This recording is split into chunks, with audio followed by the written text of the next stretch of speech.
Hey everyone, welcome back to the podcast. I'm Mark, and as always, I'm here with Jenny, and oh man, do we have something amazing times to talk about today. Hey Mark! I'm already buzzing with anticipation. We're diving into the world of satellite-to-cellular communication, right? Specifically, Verizon's recent, and I mean times recent asterisk, video call demonstration. Exactly. We're talking about Verizon and AST SpaceMobile successfully completing a video call. Times from space to a regular, unmodified smartphone. Think about that for a second. No special equipment, just your everyday phone. Okay, wait, let me get this straight. We're not talking about those bulky satellite phones from the 90s? This was a regular smartphone, like the one in my pocket right now, making a video call. Via satellite? Precisely. And that's what makes this such a big deal. It's leveraging AST SpaceMobile's BlueBird satellites.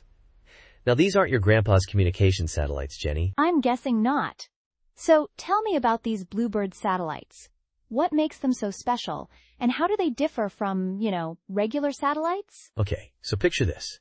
These BlueBird satellites, specifically the Block 2 ones, have these massive times phased array antennas.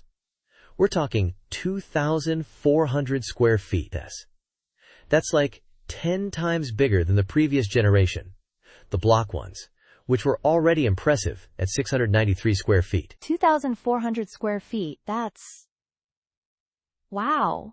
So, bigger antenna, what does that mean for us, the end users? It means way times more bandwidth. Think of it like going from a garden hose to a fire hose. A asterisk much times bigger pipe for data to flow through. This translates to better video quality, faster speeds, and more reliable connections. And they're in low Earth orbit, LEO, which is key. LEO! We've talked about that before. Lower orbit means less distance for the signal to travel, which means lower latency, right? So, less lag on those video calls. Exactly. Less lag, quicker response times. It's all about that proximity. Geostationary satellites, the older ones, are way out there, like 22,000 miles up. LEO satellites are much closer, a few hundred miles. Okay, that makes sense. So, Verizon used these BlueBird satellites for the video call. But how does that actually work? Are they just beaming the signal straight down? So basically what's happening is AST SpaceMobile is partnering with existing mobile carriers, like Verizon and AT&T in the US. They're using times existing spectrum, in this case, the 850 megahertz band. It is all very clever. Okay, the 850 megahertz band. That's the same spectrum my phone uses for regular cell service, right? Right. That's the beauty of it. Your phone doesn't know it's talking to a satellite. It just sees a strong cellular signal. The satellite is essentially acting like a really times tall cell tower. That's ingenious. So, no need to switch networks or anything? It's just seamless. Seamless is the goal. Now, this was a test, and they're still working on expanding coverage. Right now, with the current 5-satellite constellation, you get about an hour of combined connectivity per day, spread out. An hour a day. So, not quite ready for primetime Netflix streaming in the middle of the Sahara Desert just yet. Not times yet. But that's where the Block 2 satellites come in. They're planning launches in 2025 and 2026, and those will significantly boost coverage. And I imagine this is where the competition heats up, right? It's not just AST SpaceMobile playing in this arena. Oh, it's definitely a race. You've got SpaceX and T-Mobile partnering up, working on their own direct-to-device satellite service. It's a space race 2.0, but for cellular connectivity? So what's AST SpaceMobile's advantage here? What sets them apart from, say, SpaceX? Well, one key difference is their approach to partnerships. AST is working times existing carriers, leveraging their infrastructure and spectrum licenses. SpaceX, on the other hand, is building their own, more vertically integrated system, Starlink. Okay, so AST is playing nice with the existing players, while SpaceX is kind of doing their own thing. Got it. Exactly. And, of course, there's the whole FCC approval aspect. AST SpaceMobile has gotten the green light for testing, which is crucial for integrating with those terrestrial networks. Right, the regulatory side of things. Because you can't just launch a bunch of satellites and start beaming signals without someone saying, okay, hold on a minute. Precisely.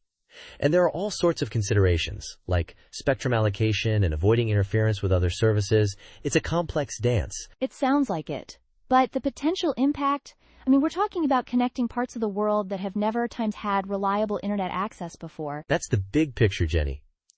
Bridging the digital divide, providing connectivity in remote areas, disaster relief.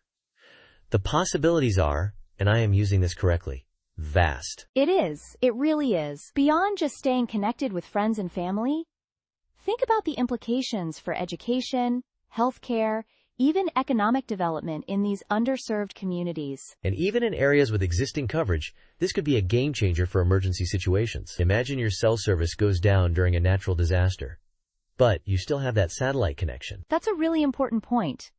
It's not just about convenience. It's about safety and resilience, too.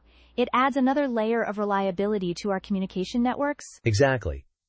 Hans Vestberg, the CEO of Verizon, was talking about this at Mobile World Congress. He called it a breakthrough in seamless data transmission, enhancing reliability beyond terrestrial limits. And I saw a quote from Scott Wisniewski, the president of AST SpaceMobile, saying that the Block 2 satellites are designed for 24/7 cellular broadband service coverage. That's the long-term vision.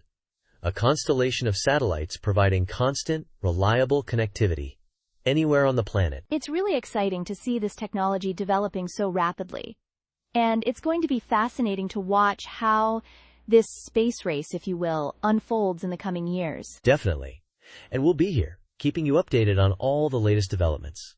Because, let's face it, this is just too cool not to talk about. Couldn't agree more, Mark. Thanks for breaking it all down for us. And to our listeners, thanks for tuning in. We'll be back next week with more exciting tech news. See you then.